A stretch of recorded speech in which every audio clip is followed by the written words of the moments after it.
Local news about local people. This is Newslink Indiana. Hello and thanks for visiting newslinkindiana.com. I'm Chris Bavender. Downtown Muncie continues to battle noise that can be long and drawn out.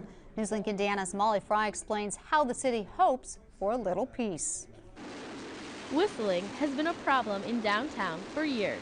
It's all day, all night, you name it. Since December, Muncie's Plan Commission has been working with the Federal Railroad Association to silence the noise with a quiet zone. A zone that will prohibit whistles in a half-mile area. If the index is less than or equal to what the risk would be with the whistle, then you qualify. To become a low-risk area, the city would have to add signs, install 4 gates at each crossing, and widen the crossing. With the quiet zones, trains would only blow a horn that would reach 70 decibels. Equivalent to the noise of a passing car. A welcome noise for those who live downtown. The residents say they get used to the noise, but it's an irritation, and I know it's impacted the appraisals on the properties we've done. Right now, Muncie and the FRA are gathering information including the average traffic and number of trains passing at each crossing. So our neighborhood's just kind of sitting around waiting with our thumbs twiddling. The city estimates the construction on the $2.3 million project to begin in 2006. When working on the railroad, will keep the whistle from blowing. In Muncie, Molly Fry, Newslink, Indiana.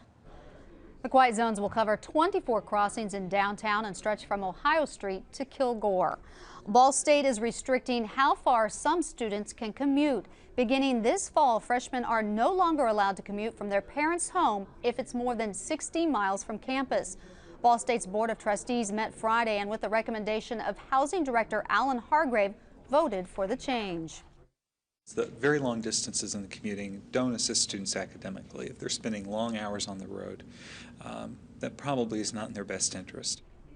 The new policy states students will have to live in the dorms if they have fewer than 24 credit hours, unless they are 21, married, or live with their parents within 60 miles of Ball State.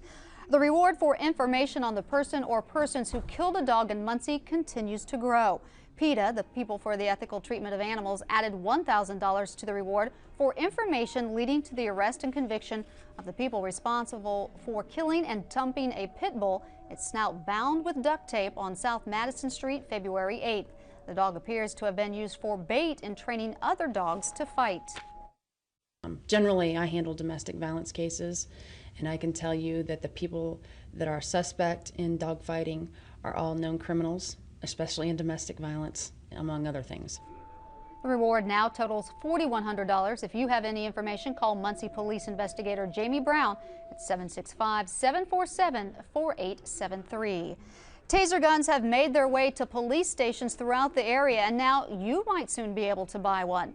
Newslink Indiana's Jason Luzak tells us why some police worry about that possibility. Police say tasers are an effective non-lethal weapon, a weapon they don't want in the hands of the public. They know we'll use it, and we get a lot better compliance that way. For now, that doesn't seem to be a problem. Fred Lunnington, who owns Ludco Gun Shop, he stopped selling taser guns because nobody bought them. Just because they wasn't selling. I mean, because the price, you know, they're $400 or $500 if you get a good one. Luddington says buying a real gun is cheaper. A taser gun costs more to maintain. Also, a taser cartridge costs $30 to replace. When people think about defending themselves, I don't think they think about the non-lethal. But the police departments, you know, they think about it. Winchester police say they've tasered 4 people since they got the non-lethal weapon about a year ago. One of the requirements for police officers to have taser guns is they must get a shock from the taser. And now I am hooked up and ready to be tased. Okay, go ahead. And I was only shocked for a second. The normal shock lasts for 5 and is incapacitating. The shock is an intense rush. It tenses all the muscles in the body. Police say one problem with selling tasers to the public, there's no training or background checks. Police say there should be more regulation of tasers. Luddington disagrees and says if the guns get cheaper, he may try to sell them again. In Randolph County, Jason Luzak, Newslink, Indiana. Winchester police say if they do encounter someone threatening them with a taser gun, they will use lethal force. After months of expansion, the Richmond sinkhole is one step closer to being whole. Friday, workers replaced the broken pipe that caused the 55-foot deep sinkhole. The hole started out at just 7 feet deep. The city closed South 5th Street back in December so workers could repair the pipe and sewage system. Richmond sanitary engineer Bob Wee says the project took longer because of the weather. Workers must still finish installing the new sewage system. Wee says the sinkhole should be filled by the end of next week. Well, Nicholas Ferrari joins us now with a look at our weather, and plenty of sunshine out there, but not maybe the case for the whole weekend. No, my tip would be enjoy Friday night, enjoy Saturday. Might be cold, but no precipitation coming down. Okay. Sunday, that'll be a different story. Let's look at our forecast for Friday night. It's going to be chilly, clear skies, a low of 17 degrees. Perfect night to cuddle up with a little hot chocolate, a little hot tea, or maybe even some coffee. You're going to need it tonight, I'll tell you that much. Precision Cast shows clear skies tonight through tomorrow, but then late tomorrow, here comes the precipitation. This is about midnight Saturday into Sunday. First, this will fall in the form of rain, in the form of snow, changing into rain on Sunday. We could see between 1 to 2 inches of snow on Sunday. For Saturday, sunshine, happiness, a high of 38 degrees, winds from the west at 10 miles per hour. And then in our extended forecast on Sunday, a high of 40 degrees, chance for a couple inches of snow. Again, that changes into rain, so it'll be kind of a slushy, messy day outside. Monday, a high of 48 degrees.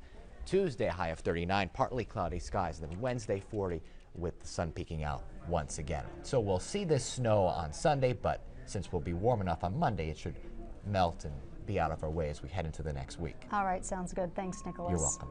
Well, flu season is hitting area elementary school students and teachers pretty hard, but Newslink Indiana's Jamie Jones found one elementary school secret to keeping kids healthy and in school. It may look like an ordinary stuffed bear, but this bear, Wuzzy Bear, is a teaching tool at Royerton Elementary School. Wuzzy's great. The kids really look forward to getting letters from Wuzzy, and we talk and discuss the things that Wuzzy tells us and talk about how it can relate to their lives. They just really look forward to getting Wuzzy letters. Once a week, Wuzzy Bear stops by kindergarten through 2nd grade classes. Wuzzy Bear keeps children at Royerton Elementary School healthy by teaching them proper nutrition, exercise, and health tips. Important lessons, according to school nurse Cindy Vaughn. Extremely important. In fact, when they're younger, they seem to take to it more quickly. And it seems to be working. This school year, Royerton has only sent 5% of the students home each day to recover from fevers, strep throat, and stomach aches. It's a lesson students take to heart. She's told me how to wash your hands and stay clean. She said to cough in your elbow and drink lots of water and stuff like that. In Muncie, Jamie Jones, Newslink, Indiana. Other Delaware County schools haven't been so lucky. At Store Elementary, 47 kids were out sick on Thursday. At Garfield, more teachers than students have been out sick. Well, that is Newslink Indiana. For Nicholas Ferrari, I'm Chris Bavender. Thanks for joining us. Join us again Monday for more news at newslinkindiana.com.